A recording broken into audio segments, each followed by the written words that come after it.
पूज्य भाई जी महाराज कहते हैं, इस प्रकार जो भी उपासक नाम जप करता है उसे ये समझना चाहिए कि बहुत जल्द उसे भगवान का साक्षात्कार होने वाला है। सहज ही उसे भगवान मिलने वाले हैं। लेकिन वो प्रक्रिया क्या है नाम जप की, वो जानेंगे आज के इस वीडियो में। इसलिए वीडियो अगर पसंद आए तो लाइक जरूर करिएगा और चैनल पर नए हैं तो सब्सक्राइब किए बिना मत जाइएगा। चलिए वीडियो में जानकारी की ओर आगे बढ़ते हैं। स्मरण जप के साथ भी रहता है और अलग भी। यो तो पहले स्मृति हुए बिना ना जप होता है और ना ही कीर्तन होता है, परंतु बीच में स्मरण छूट जाने पर भी जप और कीर्तन होते रहते हैं। जीव का अभ्यास हो जाने पर जप होता रहता है। ठीक मंत्रों के अनुसार ही माला की मड़ियों पर हाथ भी चलता रहता है, परंतु स्मरण नहीं रहता। स्मृति यानी कि सोच मन की वृत्ति है। वाणी अभ्यासवश एक काम करती है। मन उस समय किसी दूसरी स्मृतियों यानी कि सोच में रमता रहता है। इसलिए भगवान ने मन सहित वाणी के जप को उत्तम बतलाया है। जिस जप में नामी की मूर्ति यानी कि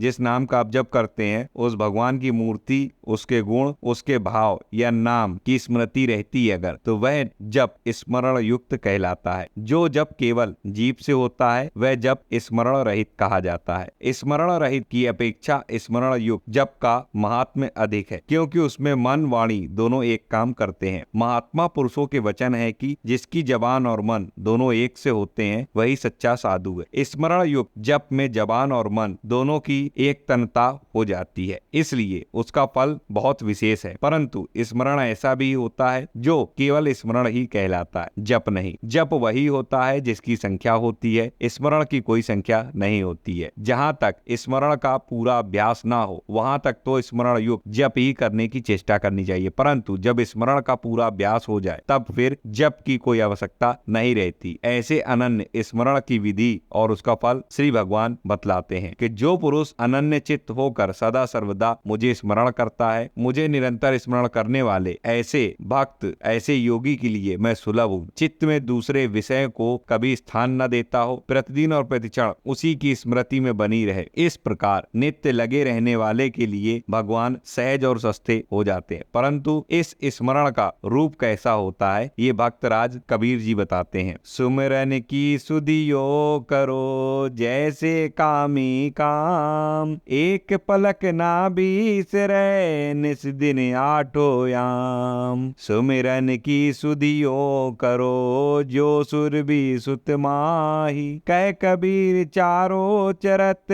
बिसरत कबहु नाही। सुमिरन की सुधियो करो जैसे दाम कंगाल, कह कबीर बिसरे नहीं पल पल लेत संभाल। जैसे कामी आठों पैर में एक क्षण के लिए भी स्त्री को नहीं भूलता, जैसे गाय वन में घास चरती हुई भी बछड़े को सदा याद रख, जैसे कंगाल अपने टेंट के पैसे को पल पल में संभालता रहता है, और जैसे मछली जल से बिछड़ने पर प्राण त्याग कर देती है परंतु उसे भूलती नहीं। इसी का उदाहरण पूज्य गोस्वामी जी भी कहते हैं। कामी ही नारी प्यारी जिमी, लोभई प्रिय जिमी दाम, तिमि रघुनाथ निरंतर प्रिय लागौ मुहि राम। स्मरण का यही स्वरूप है। इस प्रकार जिनका मन उस परमात्मा के नाम चिंतन में रम जाता है वे तृप्त, पूर्ण काम और अकाम हो जाते हैं। उन्हें फिर किसी भी वस्तु की इच्छा अवशेष नहीं रह जाती है। तो अब आप समझ पाए होंगे कि जो लोग जप के साथ मन को भी नाम जप में लगाते हैं, यानी कि जैसे हम बोल रहे हैं राधा, तो अब ये जो राधा नाम है इसमें हमारा मन जो है रमना चाहिए। मन में हमें उसी की कल्पना करनी चाहिए, राधा नाम लिखा आना चाहिए। अगर हम आंख बंद करके नाम जप कर रहे हैं या आंख खोल करके भी, तो हमारा मन जो है उसी राधा दो अक्षरों में रमना चाहिए। तो अगर इस प्रकार हम जप करते हैं या फिर श्री जी का ध्यान हमें हो रहा नाम लेने पर, या हम राम कह रहे हैं, तो धनुषधारी श्री भगवान अगर हमारे चित्त में आ रहे हैं तो हमारा नाम जप जो है स्मरण युक्त है। और स्मरण युक्त नाम का जप करने वाले को भगवान के बहुत जल्द दर्शन हो जाते हैं। ये पूज्य भाई जी महाराज ने स्वयं अपने श्री वचनों में कहा। आशा करता हूँ वीडियो अच्छा लगा होगा। इस वीडियो को शेयर जरूर करिए। मिलता हूँ अगले वीडियो में नई जानकारी के साथ। तब तक राधा वल्लभ, श्री हरिवंश।